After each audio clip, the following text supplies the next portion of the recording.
ఈ ఆవులను చూస్తేనేమో ముసలివైపోయినాయి, గట్టిగా నీళ్లు కూడా ఎక్కువగా తాగలేనటువంటి పరిస్థితిలో ఉన్నాయి, పళ్ళు అరిగిపోయినాయి, గడ్డి మేయలేనటువంటి పరిస్థితిలో ఉన్నాయి, పాలు ఇవ్వటం లేదు, పాలు ఇచ్చేటువంటి టైం అయిపోయింది, ఇంద్రియాల్లో కూడా పటుత్వం లేదు. అంటే ఈ దాతకి ఎటువంటి ఫలితం ఉంటుంది అని అయ్యో అనేటువంటి ఒక విచారణతో, అయ్యో నా తండ్రి గారు ఇంత గొప్ప యాగం చేశారు, ఇన్ని దానాలు చేశారు, ఉన్నదంతా దానం చేసేశారు, కానీ ఇందులో ఈ దానం చేసేటప్పుడు ఉన్నటువంటి గోవులలో కొన్ని ఇలా ఉన్నాయి, మరి వీటిని ఇచ్చినప్పుడు నా తండ్రికి ఒకవేళ ఏదైనా అనిష్ట ఫలం లభిస్తుందేమో, దాన్ని నేను ఒక కొడుకుగా నేను దాన్ని వారించాలి, కొడుకునైనటువంటి నా చేత దానిని నివారించాలి, ప్రాణాన్ని ఇచ్చేసైనా నన్ను నేను సమర్పించుకునే అయినా కూడా నా తండ్రి గారికి అనిష్ట ఫలం రాకుండా చూడవలసిన బాధ్యత కొడుకుగా నాకు ఉంది.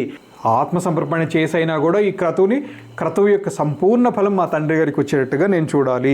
ఇలాంటి ఆలోచనలో అంటే తండ్రి యొక్క హితము తప్ప అతనికి అందులో వేరే ఆలోచన ఇంకేమీ లేదు.